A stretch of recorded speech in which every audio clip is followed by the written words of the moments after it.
There's a good chance that you don't know the names Eddie Hart or Ray Robinson. But if circumstances had been different, perhaps you would. Eddie and Ray were both young men. One was still in college, one had graduated college, different universities. But in the early 1970s, they were considered the fastest men on earth. Each of them, in his own time, had set a record for the fastest 100-yard meter. So the 1972 Olympics came up in Munich, and they were expected to win medals, probably gold medal, silver medal, maybe one each. And everything was going fine. They were at the Olympics. The day of the quarterfinals arrived. And there's always the quarterfinals, semifinals, and then finally the elite at the finals. The day of the quarterfinals arrived, and they were going to be in the same heat together later in the afternoon.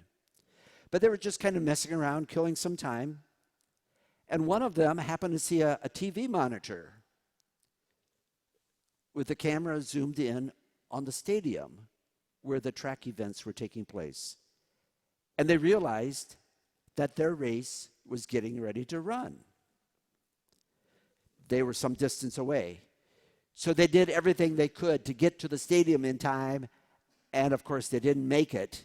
In fact, they were outside the gates of the stadium when the race was run. Their opportunity was missed. They were both disqualified from the 100-meter race, which is always called the glitziest of all the races because, wearing that gold medal puts you right at the top. I remember watching that event, and I remember watching the news that evening on ABC News when Howard Cosell, some of you remember, the sports announcer, kind of loud, brash, but he interviewed the two men, and he lit into them. And he said, how could you do this? You missed your opportunity of a lifetime because you were out doing other things. And I remember my stomach aching, physically aching for those two men. I was angry at Howard Cosell, as if they weren't feeling bad enough already. But then Cosell said something else which did stay with me. He said, it's not just that you missed this race, you let us all down. And you've got to remember in the early 1970s, the Cold War, it was always the United States versus the Soviet Union, and many times it came out like who was going to win more gold medals at the Olympics. So it was considered an affront to the country, not just that these two guys missed their own chance for glory. Now, as a quick postscript, it turned out later on, it was their coach who had given them an out-of-date schedule of events. And they believed that their heat would have been run a couple of hours later. That thought came to my mind as I studied this gospel parable today about the 5 bridesmaids, the virgins, who were left out. Their opportunity was missed. It was almost like they were outside the stadium and not being able to run the event. Losing an opportunity is one of the saddest things that can happen.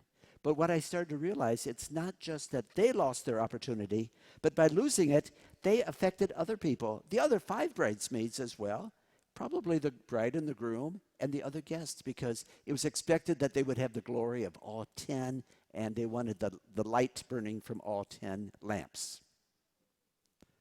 Not to have been.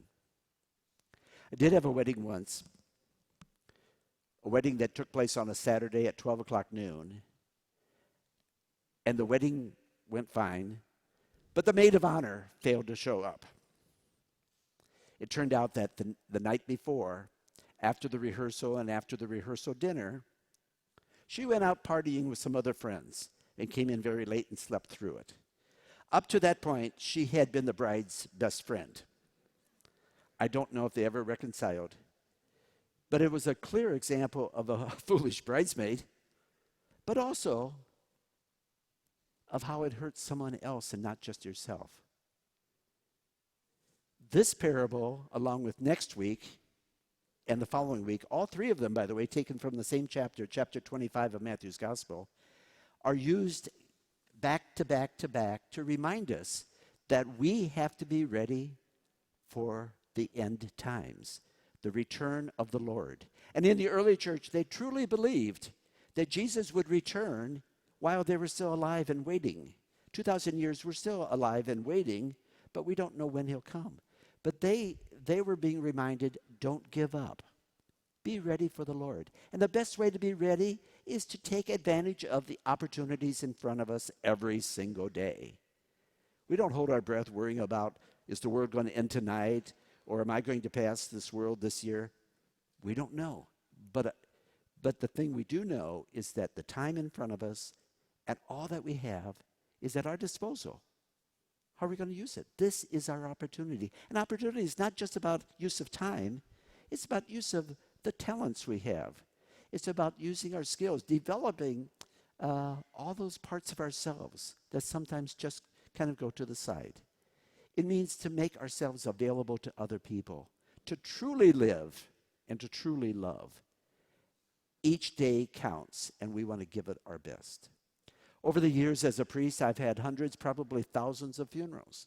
And I've had many funerals of people, and they talk about this person was good at this, or this person used their time for this, and they always reached out and they helped others. And it's not just that they were talented, or even that they had a lot of time on their hands. It was how they used it that made the difference.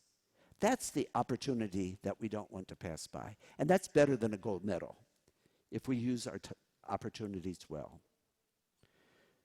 The American poet from the 19th century, John Greenleaf Whittier, once wrote a line that kind of haunts me. And his line of poetry simply was,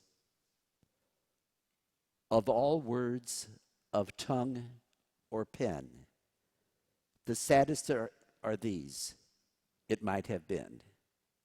Of all sad words of tongue or pen, the saddest are these, it might have been. Can you imagine going through life and think, it might have been? The reality is, it can be something special. If we respond, we use what's given to us, and we take advantage of the opportunities that we have.